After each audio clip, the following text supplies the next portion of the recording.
Yurt was good. So I saw this story. I have a fucking hour-long reaction that I'm gonna have to chop up to the NFL, including predictions for week 1. I figured I'd do that weekly while the NFL season's going, but because that's so long and it's gonna take me so long to edit, this is gonna be a little bit of a shorter reaction, but it's actually like a good news reaction. A lot of the time I feel like I'm shitting on people. This is like something I'm kind of happy about, and I've seen the numbers evolving such, and I'll leave everything linked below, so it's gonna be a little bit short. But in short, essentially the Canadian government has been handing out around $7,500 to homeless people in an effort to see how they'd spend it and reduce homelessness. To my knowledge, Canadian doctors are essentially prescribing this amount of money to people based upon, I believe, mental health and physical conditions. You are spending a shit ton of money on medical expenses. Say in the United States, this would be quite nice, according to Vox. Been times that universal basic income has been tried in the United States, but they have not been recently. There are some European states that have tried the same ideas, but not the most tried idea. And believe it or not,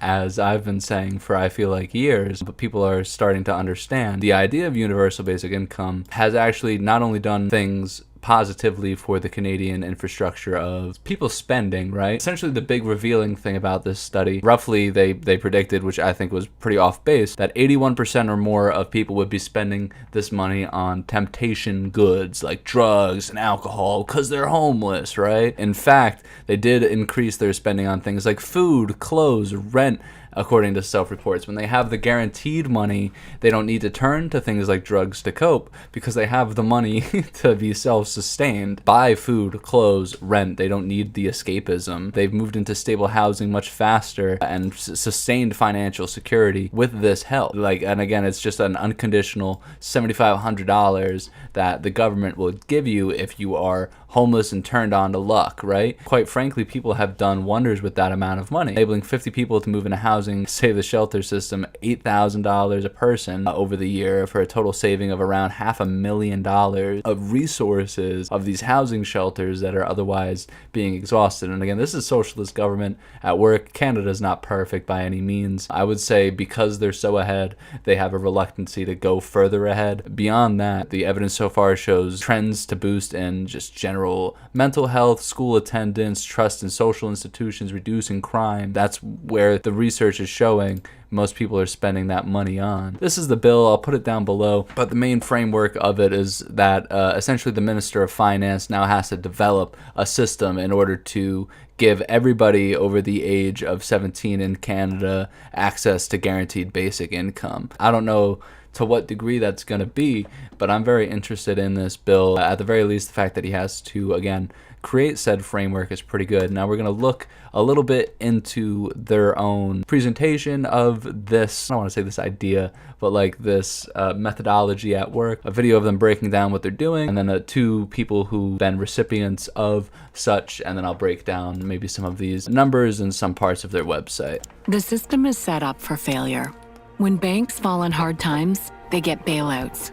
When people fall on hard times, they get long lines, desperation, bureaucracy, survival.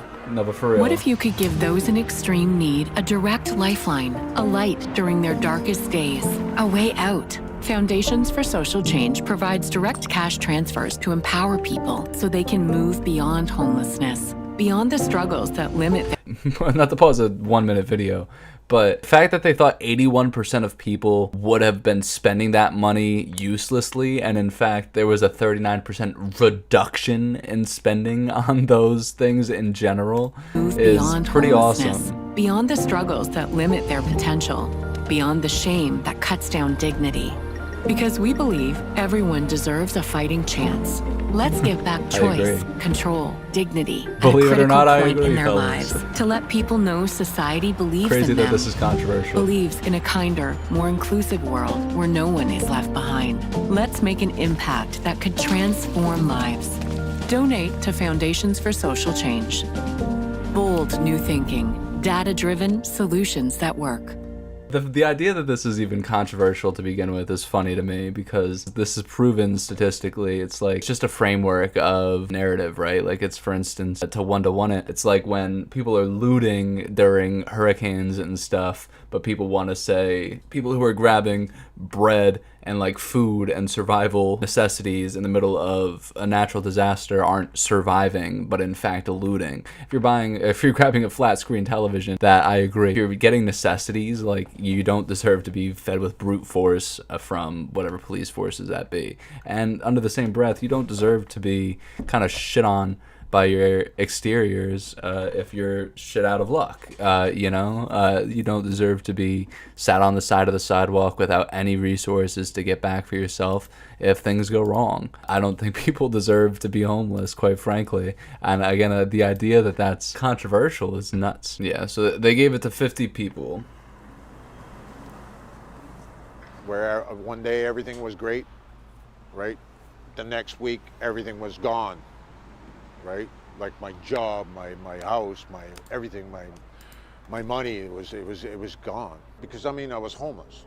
I had no real income, and when I did make the income, it was to survive.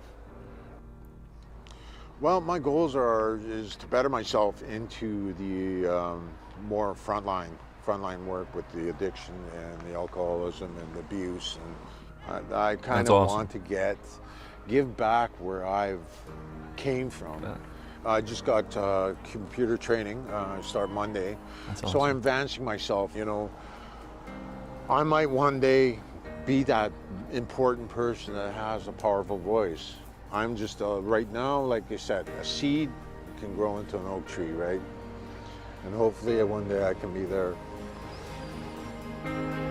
Now, this is incredible, right? And it's very short, but even in the small sample size, this is a great example to me of like what did this guy spend his $7,500 on? I bet he's gonna spend it on drugs. And then it's like, yeah, man, I'm taking a computer class and I want to like give back to people and feed that back to the community, yada yada yada. This doesn't seem like a guy who's like super rugged and like deserves like to not have a job. I bet not being computer savvy in a world where even in America, at least to my knowledge, 81% of I don't want to. Yeah, first off, I'm going through this to try to find this figure, but these are great examples of like the misconception of societal views on homelessness. It's like, oh, they must like be lazy, or like, they like look homeless, so they like they're very disheveled because they've been living on the fucking street. Oh yeah, they're always dangerous and violent. Like, that guy is so normal. While experiencing homelessness, 86% were able to access the internet at least once a week, and 56% of youth were able to access the internet at least once a day. So of the 87 people that they surveyed that were homeless, 86% of them, so 75 out of the 87, were able to access the internet at least once a week, right? So to not even have access to the internet is like really shit out of luck, right? Maybe you have access, but you don't even know how to use it. You know what I mean? Is basically not having access. That's rough. You know what I mean? And in this day and age, when that new thing comes along, you might just be irrelevant and that have no resources. When all of a sudden your job doesn't matter. I'm sure he lost his job to automation in some fashion. If you're not capable at computers, that sucks. Introduced to the New Leaf project when I was living in a homeless shelter. But back then it was just interviews. I didn't know it would lead up to much of anything. Before it was that I felt like I was hopeless, like I was stuck and I couldn't go any further. It is a little awkward to be filming this on an outside perspective. I know it means well, but they're like, hey, let's get some B-roll of you with the basketball. It's kind of funny to me. That's interesting to me that they hand-selected these 50 people after some interview process. When I was living in a homeless shelter. But back then it was just interviews. I didn't know it would lead up to much of anything. Before it was that I felt like I was hopeless, like I was stuck and I couldn't go any further. But they weren't about giving me a whole bunch of boundaries. They wanted me to have choices and opportunities. I wound up spending it on clothing, on food. I wound up seeing a chiropractor that I have to pay for. And I had to bring my cat to the vet. These are all very firm necessities, you know what I mean?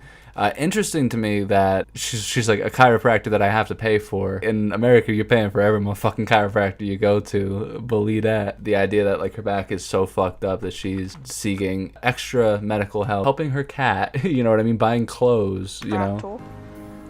I think getting the transfer of the New Leaf cash is helpful because it really gave me an opportunity to grow and to dream. After, it just felt like I had opportunities to move on with my life. Yeah, because I'm sure they're not. I'm sure they've just achieved some level of financial stability and by consequence have something to start with again, you know? Again, after some interviews, I'm sure you're going to give it to the right people, or if not, give the other people the right resources to better themselves, if not. You know what I mean? This process would solve homelessness at the very least through the interview process if you had the right displacements to give them whatever their circumstances are. They kind of watched their generated net savings and how it watched to reduce homelessness through that money, so that over the 1 year recipients spent fewer days homeless, increased saving and spending with no increase in temptation goods spending, and generated societal net savings of $777 per recipient via reduced time in shelters. 2% of the global population is currently homeless, and they face increased risks of trauma, substance abuse, etc. And again, the estimated average cost of providing these social services less than what that's like not a lot of money in the United States to me. When we have so much money going to other things. And these numbers aren't dissimilar. Like, there's not a large discrepancy between cash and non-cash. I mean, obviously, like, if you look into it a little bit, people with cash were perhaps more reckless with the spending, if I'm reading this correctly. But again, 90% of them, 93% total, over 90% of them want a job. You know what I mean? Like, people are like, oh, they don't want to work. Fucking what? Time spent homeless. It's kind of fucking crazy too. This is another one I was interested in, is the cognitive outcomes. Again, temptation goods remaining exactly where they were is basically proving both of the two main stigmas around not wanting to work or feeling like they're going to spend all their money on fucking drugs. It's like, nah, dog, like, look at that. That's just crazy. The bar was there. Transit closed. As a net median, nobody regressed. You know what I mean? The only thing that regressed was days homeless. It used to be there, and then now it's there. Everything else started somewhere else and has gotten better. God forbid we ever help somebody who might need it. But man, like, if I'll leave these numbers below. But like the employment numbers, people are obviously like getting more employed, etc. Perhaps getting education necessary to get employed. I'll leave every link in the description below to the social community. Anyway, that's that. Just some light good news.